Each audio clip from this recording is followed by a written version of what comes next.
All right, so we are 4 or 5 seconds into this. We'll get started. Typically speaking, I wait for some people to show up before I get started, so that way we're not lost when we begin the topic of conversation.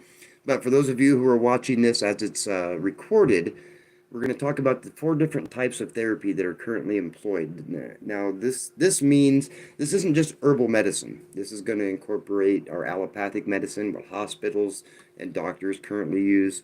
We're also going to talk, obviously, about the different the different other forms. There's 4 different forms that we're going to discuss. Now, I know this is the first time that I've been live. Typically speaking, from here on out, I'm going to be live here on YouTube at 7 p.m. Eastern Standard Time. The reason why I'm deciding to switch to YouTube to go live is I want to be sure that this is all going to be recorded, so I don't have to go back and do it again at a later time. If I try to do that on the other platforms, I just don't have the memory space in my devices to be able to save multiple gigabytes of information at this time. At some point, maybe I'll get where I can do all of them live at the same time. I do know that there's apps that I can do that with, but I'm just not there yet. So I wasn't sure necessarily what I was going to start with today, or at least what my topic was going to be until I posted my video this morning. So I posted a video on all my social media. So I have TikTok and Instagram and X and obviously here. And though like most of my videos, I don't really get a lot of traction because of my content. Um, I talked about the different forms of therapy or the therapeutics. And, for a very long time, humans have used different forms of therapy to address health issues. And we currently have 4 current models. Now, I have notes and I have some references that I'm going to pull up while I'm here so that way I can show you exactly where I'm at with it. Oh, hey, how are you? Okay, so I did a video today and I talked about the 4 different types of therapeutics. Now, what do I mean by that? Okay, so since time immemorial, we've gone different ways as far as how we go about treating human beings or treating bodies. And in 1899, this was our treatment method. Unfortunately, I can't get this particular video to mirror. I'm not sure exactly why. But this was the Materia Medica Pharmacy and Therapeutics. This was your Google or this was your doctor's reference book of its time. This is what they used back then. This was how they did therapy. This is how they diagnosed conditions. It's very thorough. It's very big. I think it's like 1,200 pages, and it listed everything that they did medically for clients. Now, the reason why I bring this up is because today I kind of want to talk about how our verbiage has changed in regards to our health. So the current model, the pharmaceutical model, we'll refer to it as, has a different way of approaching it. And they've been very clever in how they changed the term of the words. And, because if you change how the words are presented, then you can change the end result. And let me give you an example. Um, we're going to talk about the word therapy itself. Now, if you go and do a Google search, what is the root word of therapy? And they're going to tell you it's a Greek word. There. Now they do a Google search.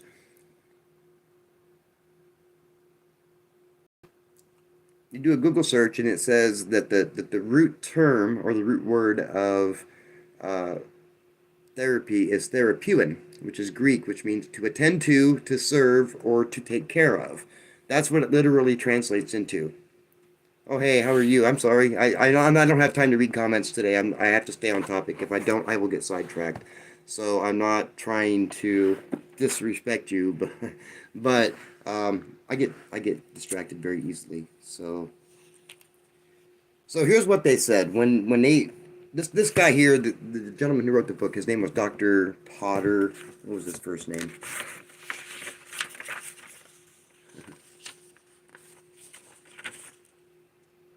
Dr. O.L. Potter. I don't even know what his first name is.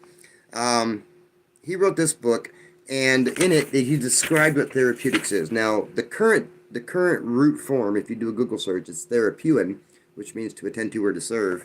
Actually, the actual root word of the Greek word is. Oh, well, no, that's not it. I got that backwards. Hold on.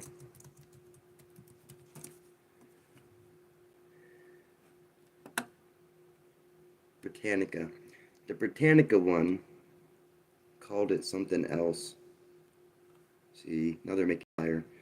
Um, it was one that started with a. It was one that started with, or it ended with a K, and even though it meant to attend to, it wasn't necessarily to cure. Um, what therapeutics is it comprises all the science and art of healing and includes the use of medication or medicine, and all other agents and measures which are known to alleviate or cure disease. And he went through and he broke down the four different types of therapeutics. We have four different. I'm talking about the four different types of therapeutics and how they're misunderstood today. I have what's called the pharmaceutical trap, and what that means is there's a form of therapeutics that we use. There's four different types of therapeutics. There's a form of therapeutics that we currently use, the pharmaceutical companies will use. That's incorporated into our modern dogma, and it's probably the worst of the four. But now I have to describe them each in detail. I did a video about it on my other platforms and on this platform too today, and some of the people kind of misunderstood what I was trying to say. And I'm going to break down all four of them today. However, if I get sidetracked with a lot of questions and comments that aren't necessarily about this topic, you're gonna derail the whole thing. So I won't necessarily have time. This is going to be recorded, so if you get bored or whatever, you can go back and watch it at a later time. But I see the comments. I do appreciate the comments, but I don't always have time to say something to you in the comments because I really have to stay on track, dude. I get distracted way too easily. So anyway, so there's four different kinds. You have natural therapeutics, applied therapeutics, empirical therapeutics, and rational therapeutics. And these are all separate approaches to how they go about healing. Now, to be fair, in my opinion, the best method to heal would be natural therapeutics if we could accomplish it. But humans as a whole, we're just not quite there yet. Now, here's what natural therapeutics is. Now, this is old-timey language, so if it gets kind of tongue-twisty or whatever, this is from 1899. I don't talk like I'm from 1899, but I'll do the best I can. Just bear with me. Natural therapeutics, this is the definition, includes the operations of the V. Maledictrix, which is a 1400s herb book, the healing power of nature, those modes and processes of healing which occur independently of art and tend to the spontaneous decline and cure of disease. And he went on to say, and this is, you have to understand that this is what they thought in 1899. 1899, this was the general scientific consensus. It says this: there is no scientific dogma better established than this. And then he goes on, this one's in italics, that the living organism is in itself adequate to the cure of all of its curable disorders. That's a really long-winded way of saying that the body has the ability to heal itself. So they knew, and it was scientific, that was their scientific dogma at the time, was that the body had the ability to heal itself, but oftentimes it really had, I mean, they didn't necessarily know this, but oftentimes a lot of it had to do with the mindset of the patient, okay?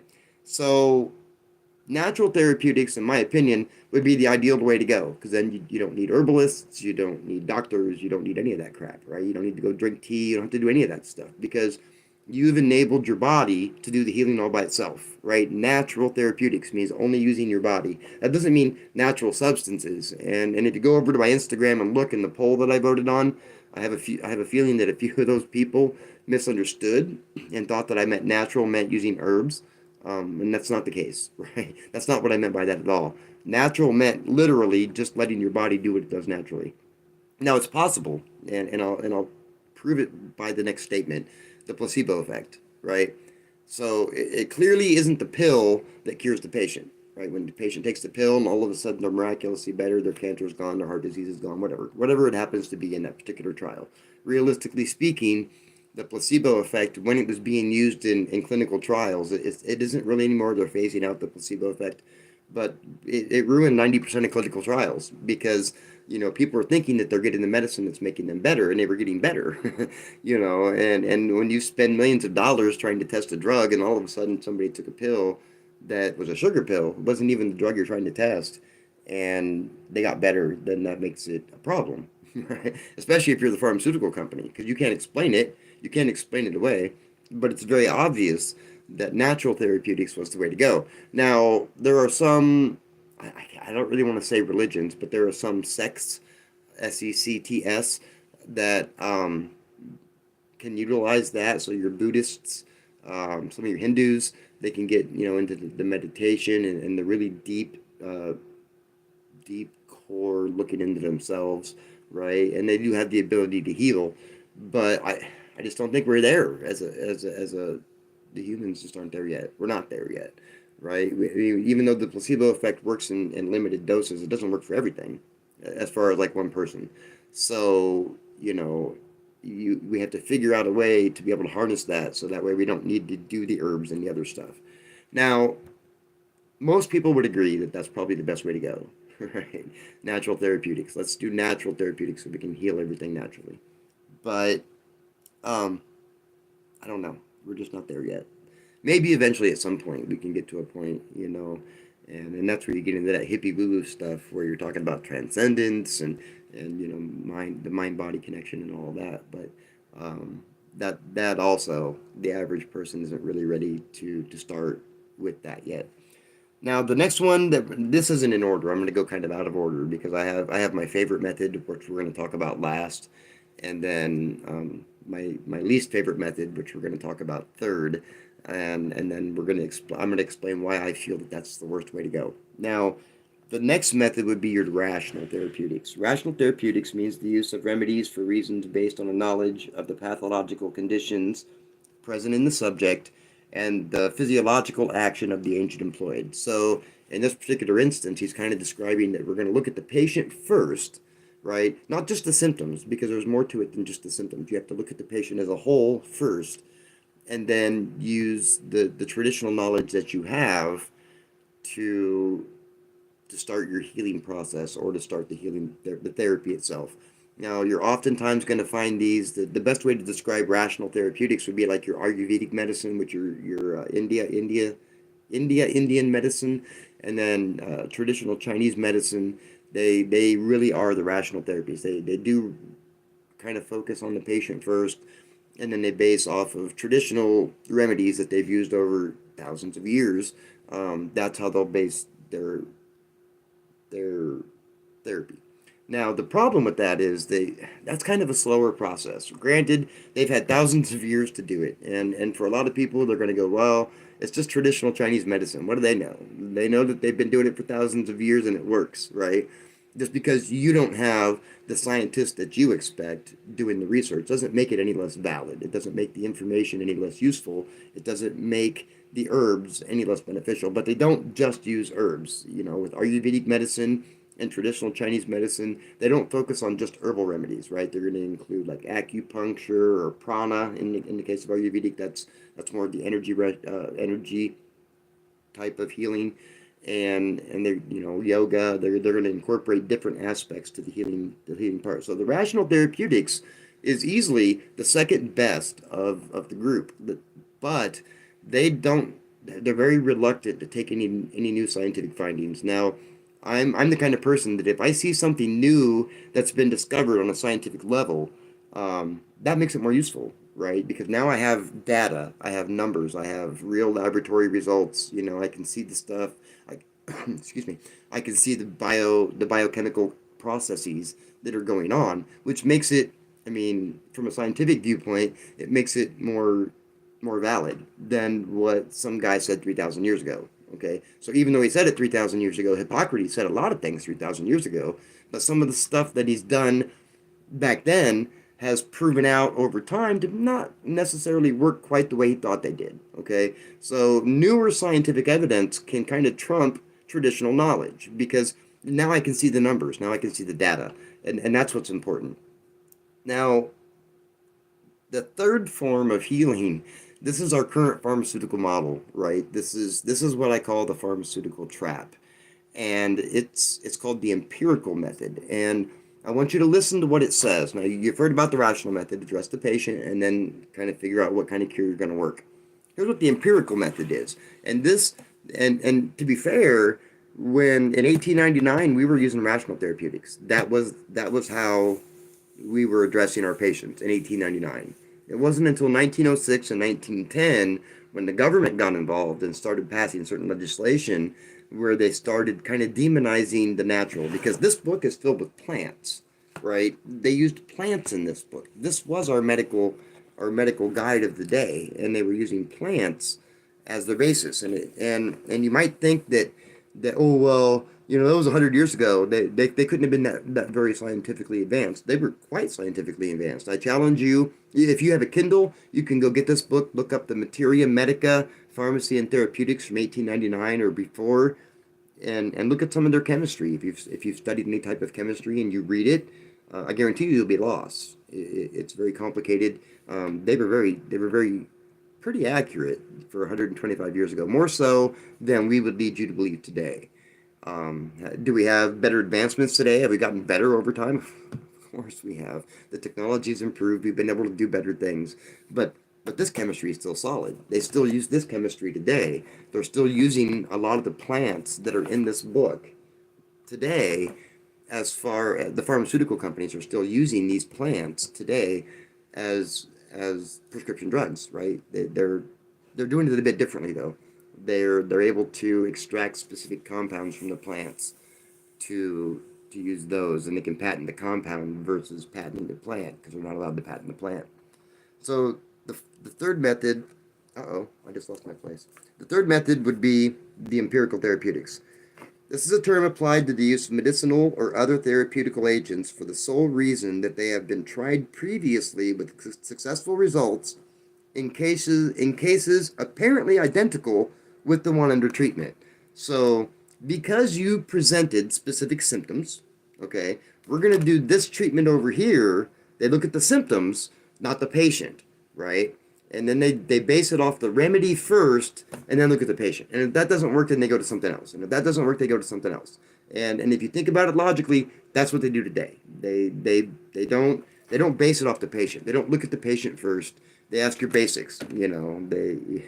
Name, date of birth, city where you were born, but they don't go into any real detail about your history, about your background, your diet, any of that stuff, right? They're very superficial in the type of information that they get. So clearly it's not patient first, right? It's very obviously treatment first, patient second. And that's what we currently use. And from my perspective, that's absolutely the dumbest way. The dumbest way to approach healing, right? Just because it's worked for some people, and it's some people, doesn't mean it's the best option. Look at pharmaceuticals, for instance, and you can look this data up. This isn't like something I've made up or pulled out of my ear. Look it up.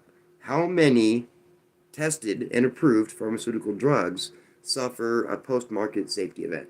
And what that means is someone perished in the course of taking this prescription drug as it was properly prescribed to them.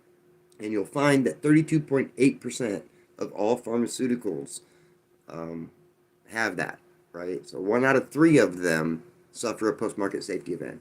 And that's the empirical method, right? Oh well, we lose a few. Now we know what not to give those kind of people. It's kind of how that goes, and unfortunately, that kind of makes humans the test subject. To be fair, that makes the people that they're trying to quote unquote treat the ones that are suffering, because we don't necessarily know how it's going to impact people, but we're going to try it anyway and hope for the best.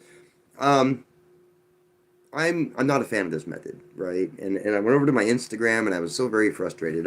I'll tell you the results. I think 11 people voted in the poll, and I was like,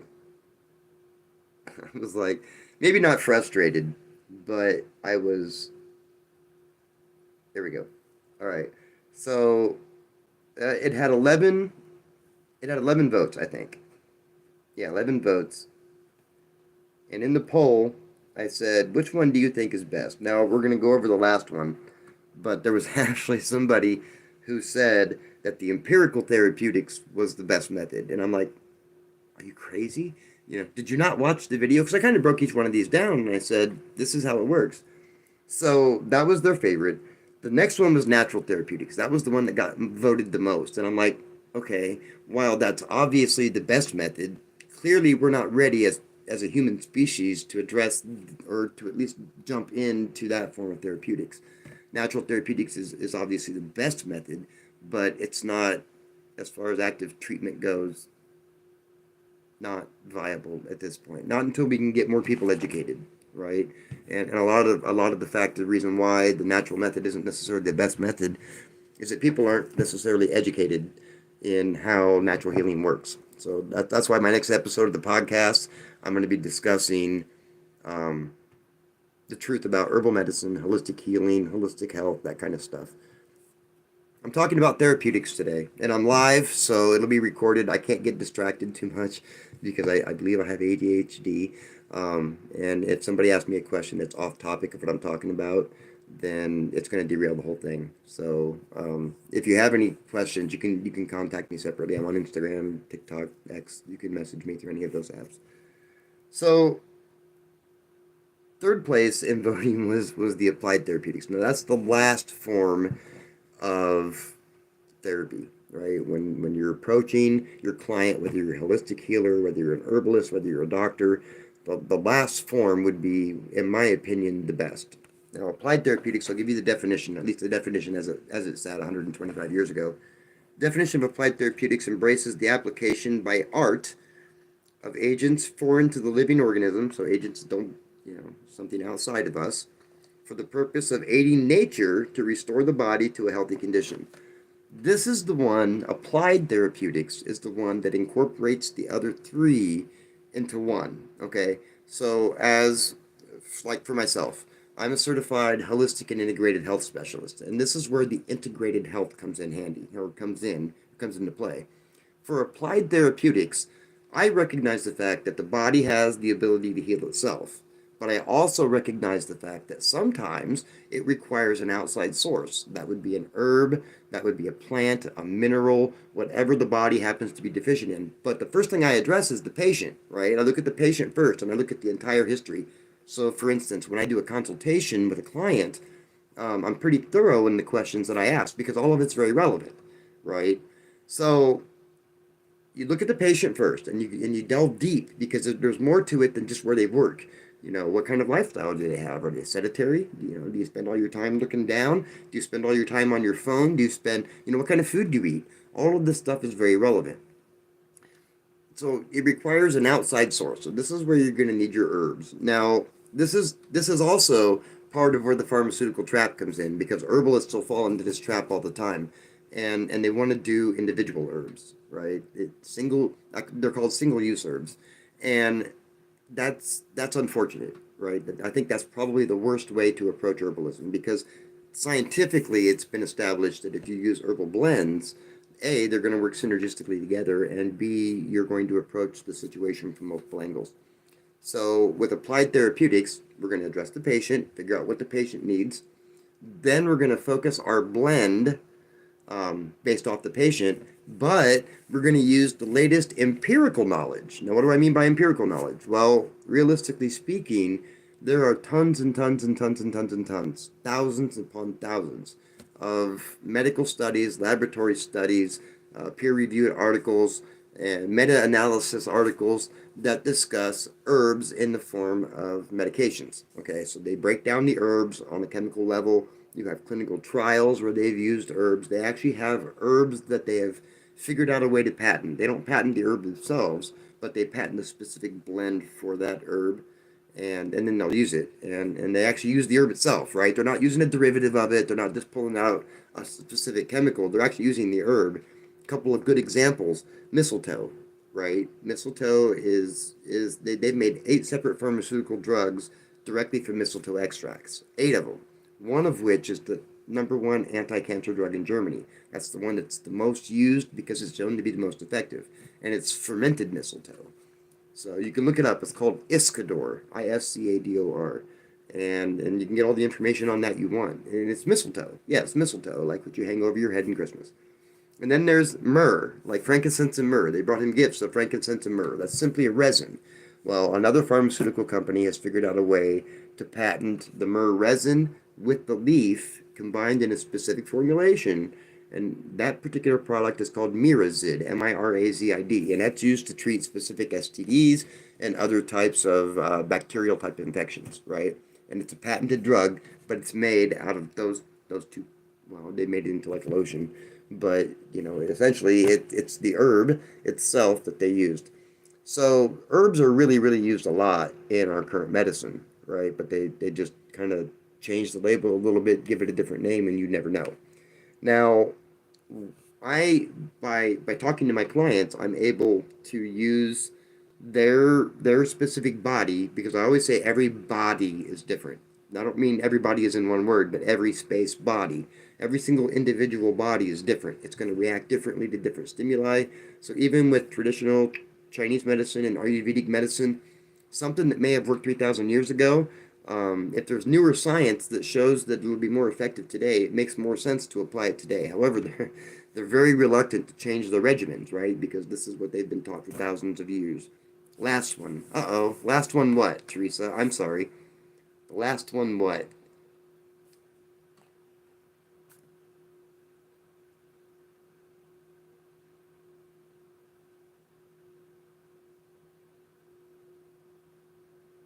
Okay, I can't pause too long.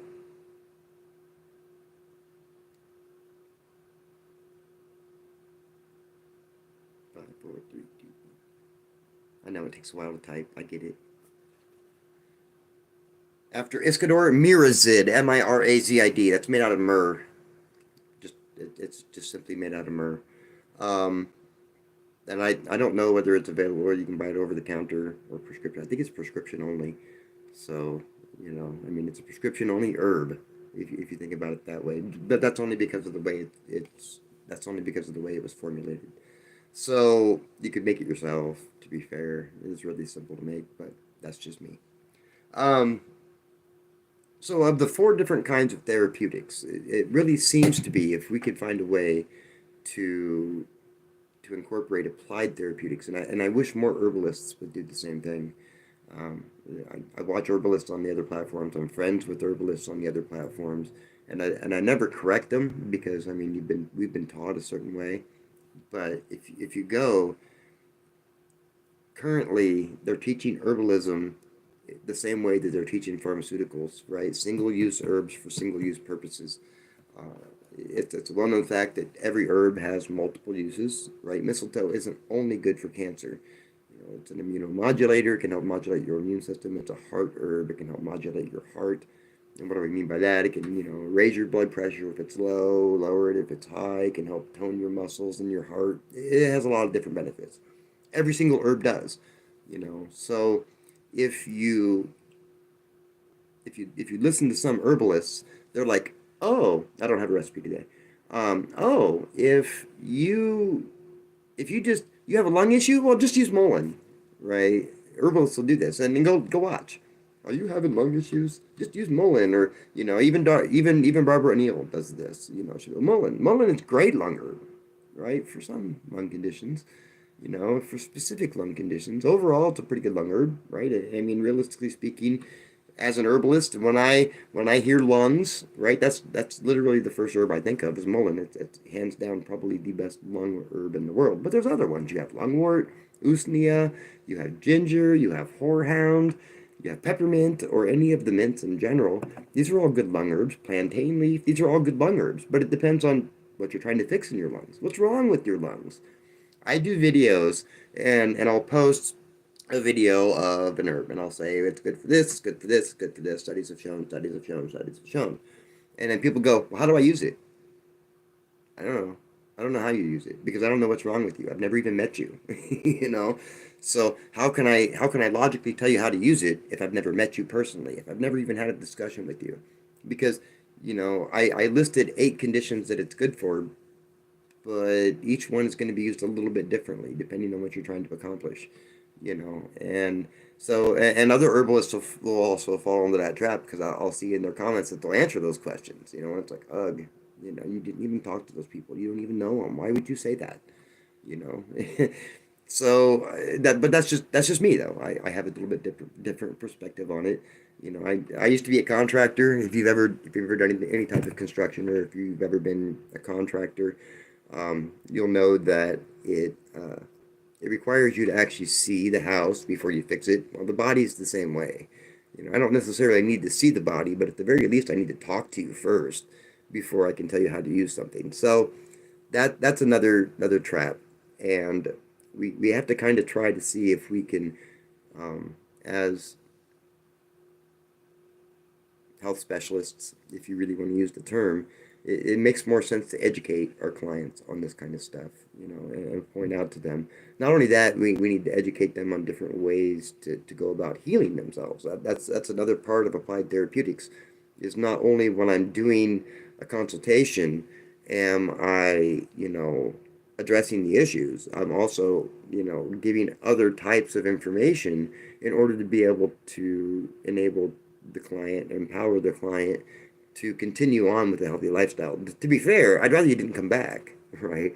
If a client comes to me and they have a specific issue and we address that issue, don't come back. There's no reason to come back. The whole point of it is to fix the problem in the first place, address the root cause, and you never have to come back, right? Not only that, but I've given you the tools that you need to continue to be healthy, right? As a holistic health specialist, that should be the main goal. The main goal should be to give you the tools you need, not to drum up a customer base, right? Because people are going to get sick anyway. I don't need to set somebody up where you come in every 6 months and, if I've given you all the right tools, you should never have to come back to me again, right? Send me a note send me a Christmas card and say, hey, I'm still doing great. That would be better than having to come to me every 6 months. Because if you're coming to me every 6 months, clearly I did something wrong. Because the point isn't to turn it into a revolving door.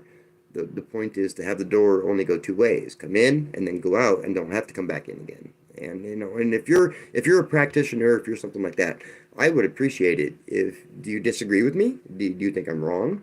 You know, I know that there's some nuance in regards to healing, and a lot of that has to do with a lot of the modern toxins and some of the modern stuff that we had to process foods, the microplastics, all the 5G, all the stuff that's causing adverse reactions in the human body. But if we can address the root cause, get the root cause fixed, and then get the client prepped, or at least knowledgeable enough that they are able to continue that healing process themselves, then your job is done. That should be your main mission. It shouldn't be to keep people coming back. But that's just me. Yeah. Well, if you want some recipes, go over to Patreon, and I just posted. Let's see, we have A. That's conditions that start with A. As far as herb blends go, I also posted dosing guidelines. So, because I was looking at my recipes and I didn't have any specific uses for each of the recipes. So, for those of you who don't know what I'm talking about, I'm writing a book. It's called the Apothecary Handbook. At least right now, it's called the Apothecary Handbook. At some point, that title might change before it's actually published. And I've gone through all the herbs. I've gone through everything I need to do to finish the book, except for all the recipes and remedies. So I'm starting with the human recipes, and I'm posting them right now. I just posted um, and if you're a paid member, it's like one in $3 is the tiers. You get access to that book as it's being written, so you're actually getting the information before it's even posted. And $3 patrons, once it's actually posted and available, will get a free e-copy of the book as well for being a $3 patron. Um, Starting with A, I went through. Where am I at with A? Hold on. Oh my God. Here's the conditions that I have for the herbal blend remedies. Um, oh my goodness, it's long. It's a long page. There's a lot of them.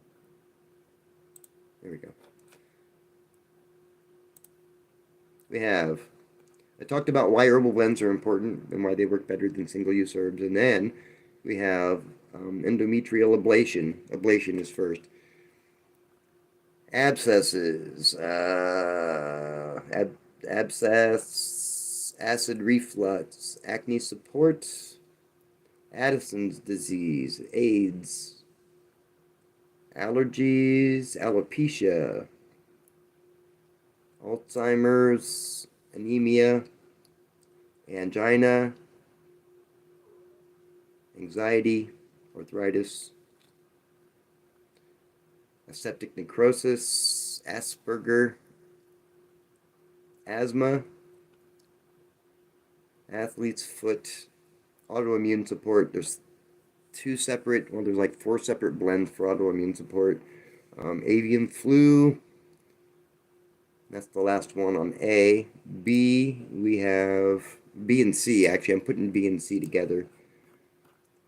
Herb blends, we have bladder infections, blood pressure, high and low, boils, botulism, breastfeeding, how to increase breast milk production, brittle bone disease, bronchitis, bruise support, burn support, cancer. There's several different blends for cancer.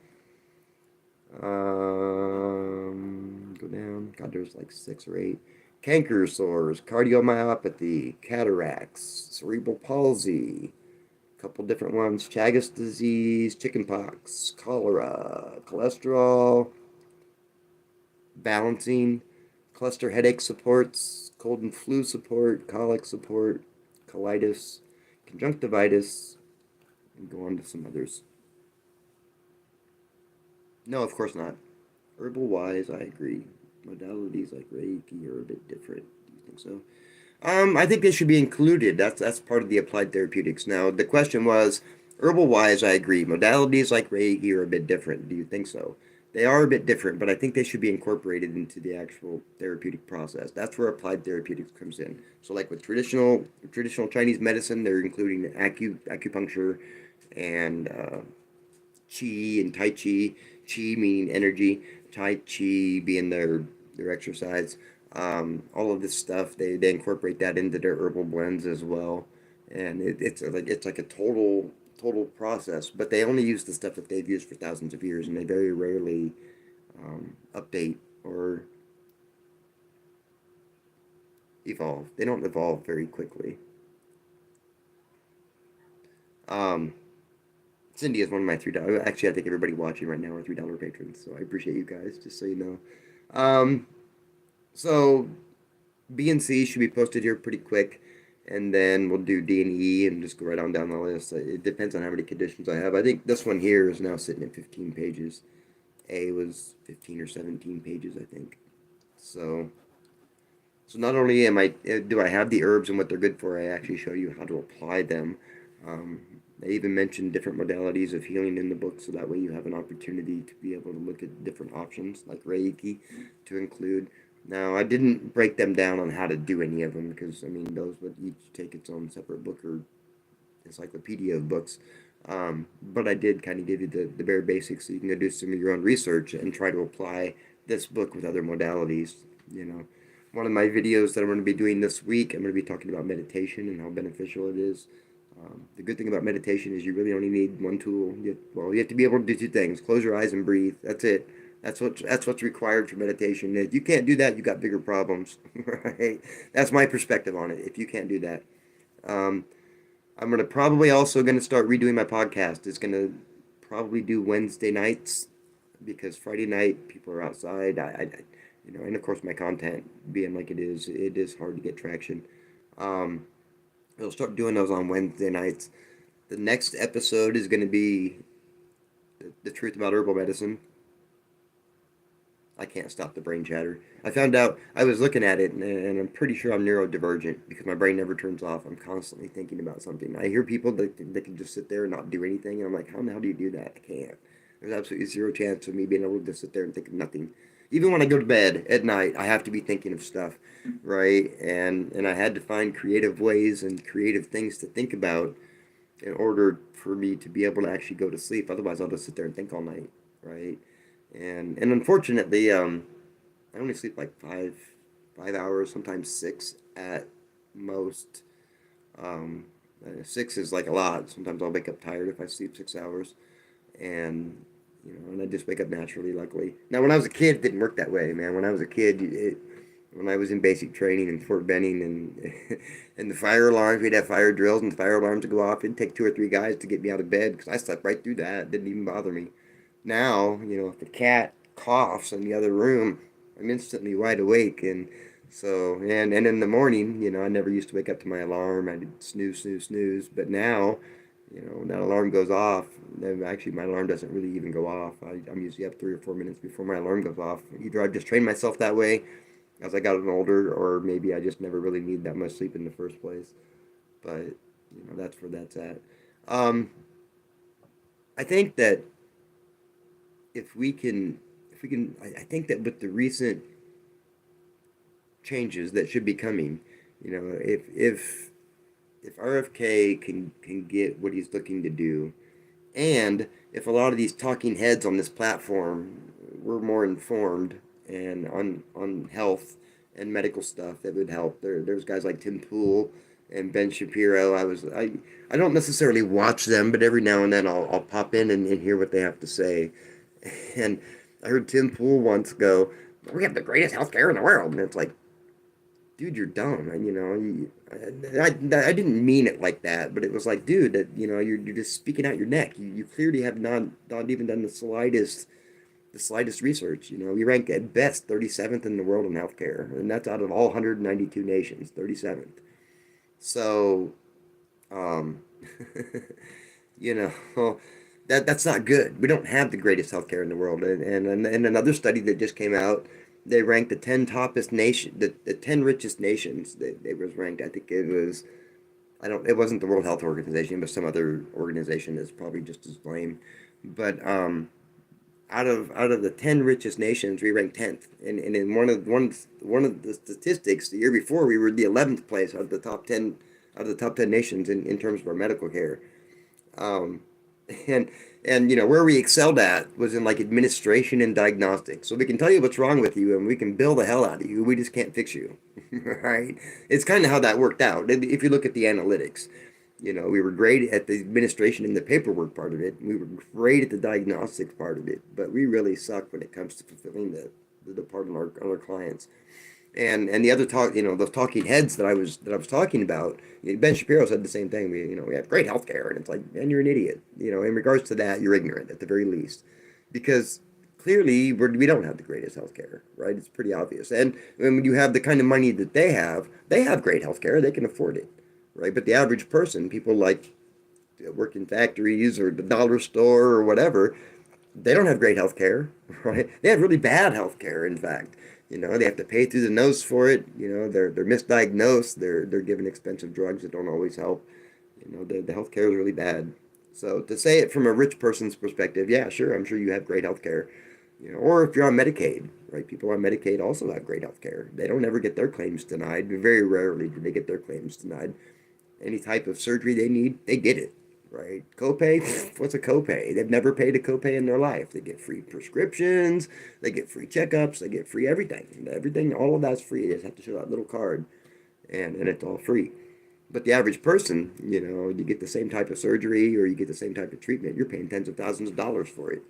So the people that actually pay taxes have to pay for their medical care, and the other people that don't pay any taxes at all get some of the best health care in the world. Now, they do get good health care, right?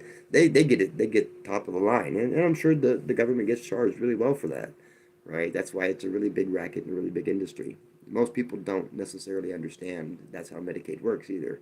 They think that, oh, well, those poor people have to pay the same thing we do. No, they don't. Ever. They never have to pay it.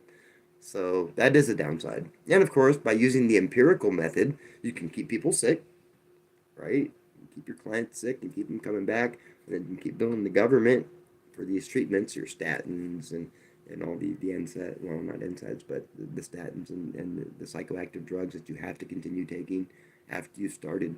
Um, yeah, that's a revolving door again, and I mean, more people. I wish more people were aware of it. That would certainly give people a different perspective, I think, on what's really going on. I would think. Who has the best? Yeah, I think it's Singapore.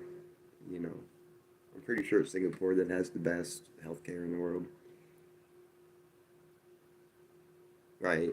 And I mean, do I think that they deserve that? No, I don't know. I can't say that they don't deserve it. Everybody deserves proper health care. I just think it's not fair for people who have to work and pay for stuff like that, and then they have to, and their taxes go to pay for other people who don't bother to go to work and don't pay for any of that stuff. I think that's highly unfair. What do you guys think? I'd love to hear what anybody thinks in regards to that. Um, those of you who watch on TikTok, all four of you that are currently watching, and anybody who watches this later, you guys got to leave comments. You really have to leave a comment in those videos. You know, like I did the thing about my dog acting weird, and I found out later that there was an earthquake right around that time that he was acting weird, and in the area that we had, and of course, if you know, most animals will act a little bit weird when they hear things like that. So, because they kind of got back to acting a little normal. He's still a bit clingy, but he's not as bad as he was. But that day, he was exceptionally bad. So, and that's why I said something. And of course, that video blew up. But all my other videos, I mean, because everybody was commenting, people were liking it. They were doing all the stuff that you're supposed to do to engage a post. Sure, absolutely. And do I think certain people need it? Absolutely, I sure do. But I think the ones that have no desire. They're perfectly able to work. They can go out and get a job. They can do all the same stuff that another person does. They just choose not to because it's easier to get, your Section 8 and your food stamps and your Medicare and your cash assistance. You get all of that. You don't have to. Why would you have to work? You get everything. You get housing, food, money, medical. But for people who need it, there's other people that are disabled. They don't get that stuff. They don't get any of that. They still have to pay for it, right? And it's like, well, why wouldn't you give it to all the disabled people and the people that it is obviously abused? Yeah, clearly, and and it is a racket. People that are disabled, absolutely. I don't think that should have to be something that should be out of pocket, right? That doesn't make sense. Logically, it doesn't make sense. That's a disability. Versus somebody who's perfectly capable and the only way they're disabled is they're lazy. That's another thing entirely.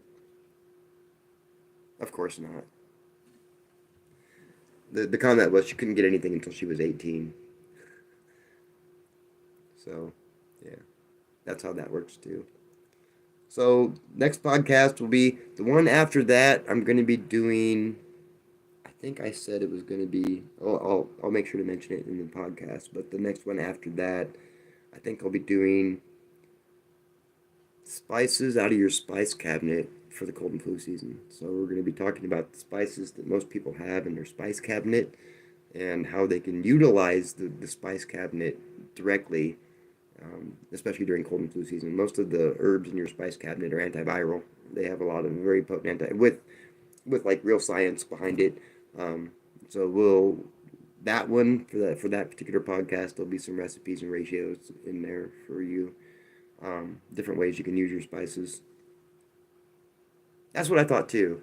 I've actually had to have a few friends come and we done some brainstorming on ideas because I have all the information, but I don't know necessarily what to say, and people aren't necessarily super helpful in regards to coming topics. I've seen a lot of people go, I know whatever you talk about. I'm like, but I'm running out of shit to talk about. I really need your help, you know, because I don't know, and of course I have to rehash and go over herbs that I've covered a year or two ago, which can get kind of tedious for people who've been following for a while. But yeah, the so that one will be available not this Wednesday, but next Wednesday. So my normal podcast should be ready by Friday because that's when I dropped them. I didn't do it for a couple of weeks because my son was here, and then there was the holiday, and I just took some time off. And at least as far as social media kind of gets disgusting at times, and you really got to unplug so you can just kind of unwind a bit. But that's what we're going to be talking about then. If you uh, if you have any topics that you want to cover um, between now and then, make sure you say something in the podcast on Spotify. The podcast is on Spotify.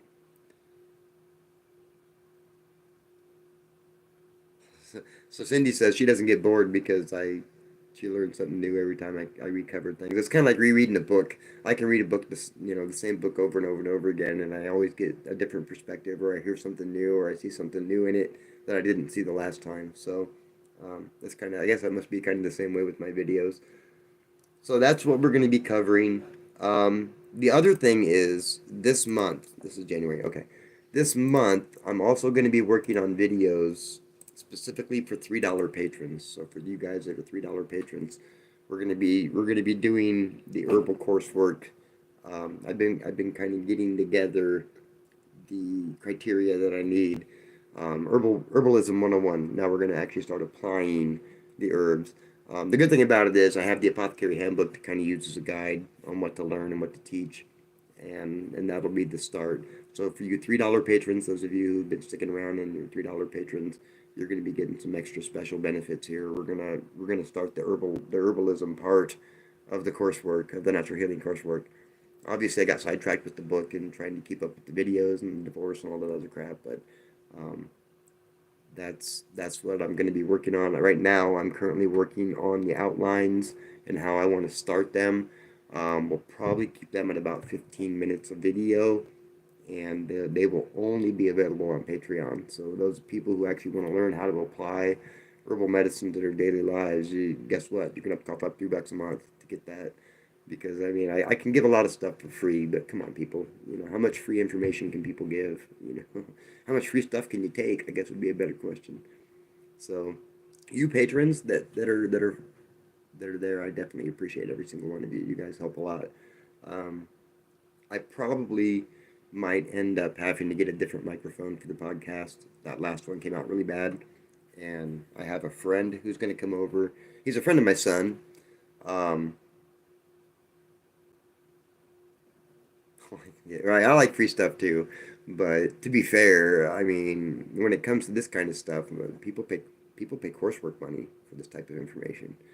I mean, how much does somebody, not talking to you guys, I'm just talking to the average person, how much should somebody else be expected to get for free, before you start doing something back for them, right? Because at that point, you're just not appreciating it. You're just a taker. Not you, but you know what I mean. So, yeah, that's where we're at. So, yeah, we're going to start that. And then, I think once those are done, if I can get enough people uh, on the Patreon that I can supplement my current income, then I will definitely consider not working at a factory, and I can start spending more time doing this and less time doing that, and we will get much further ahead much faster. But Wyatt, he's a friend of mine. He's going to come in. He has some better equipment. We're going to start doing some. He said he would be willing to be a co-host. I don't know how well that'll work with him as a co-host, but we'll try it.